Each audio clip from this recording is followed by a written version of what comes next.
So we published the threat detection report for a lot of reasons. The first reason that it sort of came about was we were getting asked a lot of questions about like why or how security teams could get started with MITRE ATT&CK. And I think actually the very, very first sort of inspiration for this report was a talk that Katie Nichols and Brian Beyer gave at like maybe some SANS CTI summit back in like 2018 or 19, where we collected the top MITRE ATT&CK techniques that we had from our like sort of corpus of detection data.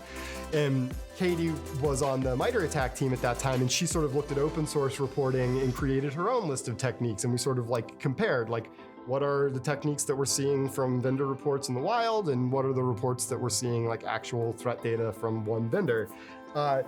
And that report sort of, or that talk sort of ballooned into, well, why don't we take that data and create a much longer version of this where we'll list the most prevalent techniques as counted by detections in our data set, and then we'll explain like why, we'll answer questions like, why do adversaries abuse this technique, and how can security teams defend themselves against it?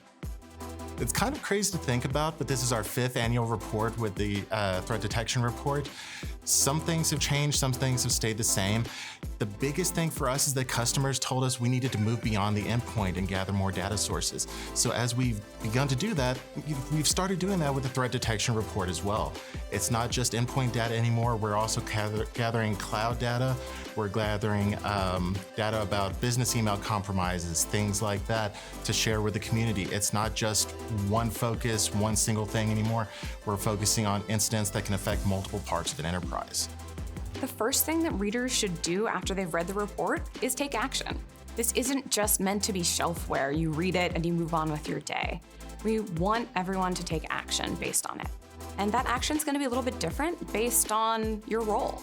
If you're a security leader, maybe you start a conversation with your team on, are we seeing these threats? Could we see them? Do we have the right visibility? If you're a practitioner, we have tons of detection opportunities that you could use that day to implement new analytics to try to catch these adversaries. One thing that we've done differently this year is we've decided to filter out detections associated with authorized testing. So when a customer receives a confirmed threat detection from Red Canary, there's a bunch of things they can do with it. One of them is they can acknowledge it and tell us that the activity that we saw was authorized testing.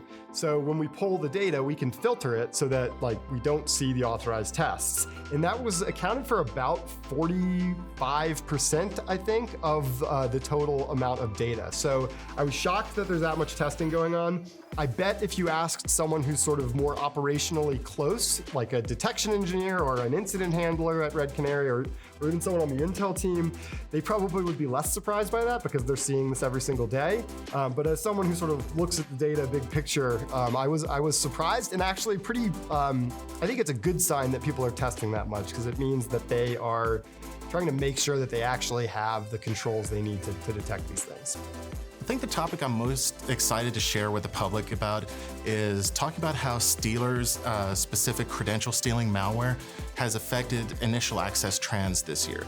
There have been multiple high-profile breaches in 2022 that were enabled by stealer software, so things like Redline or Raccoon, other specific malware families designed specifically to steal credentials. Those sorts of things people have been worried about in the past, but now it's making the news. It's in the headlines. Something that can start off on one engineer's system in the middle of nowhere can really help bring down your entire organization if it's used in the wrong hands. So this is something that the entire world needs to know about, and I'm really happy that we get to talk about it this year. Security leaders can use a threat detection report to help them prioritize. I can say from my team's visibility, there are so many threats out there. But what we see in visibility across a lot of environments is that certain threats rise to the surface. And so knowing what are the top 10 threats that other people are seeing, and the Red Canary is seeing across all these environments, it gives a great starting point to go talk to your team. Are we seeing Qbot? If not, why? And then making improvements from there. To some extent, the threat detection report is kind of like a choose your own adventure book. Like you could start with the trends if you wanted to get a high, sort of level view of what's going on in security. You could start with threats if you wanted to understand like the very specific malware and malware groups and activity clusters that are targeting enterprises and companies in the United States, and around the world really.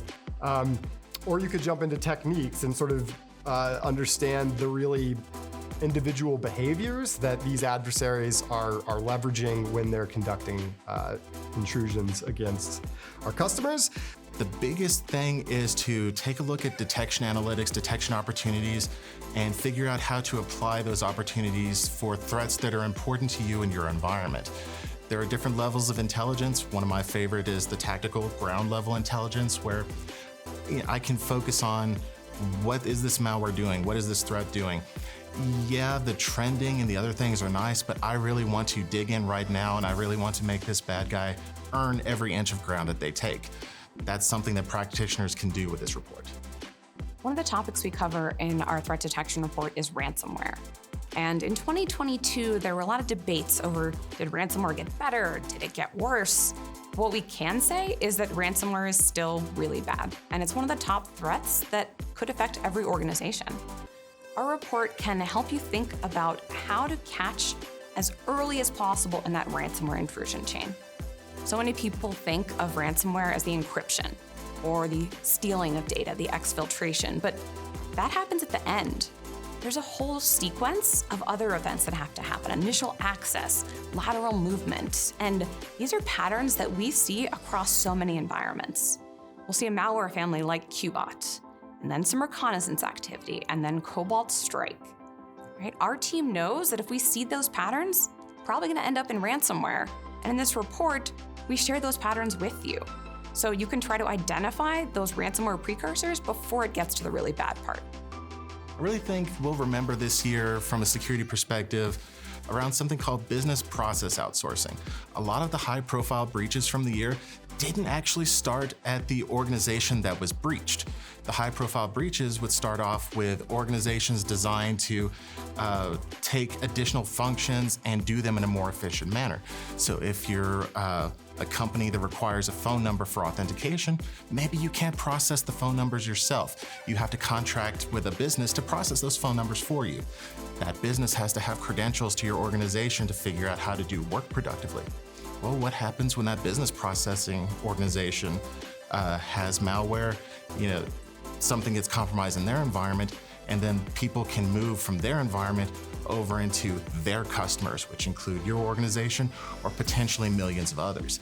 This is something that is potentially a surface area that affects multiple people. We've seen this in the past with IT service providers, and this is only getting bigger as the world becomes more diversified. Haven't talked to the camera for this one? Stare just directly into the camera. Yeah. There's almost guaranteed to be something for you on the threat detection report. You said? Yeah, I know. Ready? Yeah. Hey, I'm Katie Nichols. And I'm Brian Donohue, and we're both from Red Canary, and the threat detection report is available for download now at redcanary.com. HTTP. What's the next S. thing? Yeah, thanks, Brian. That's it. We're done. There's your outtake.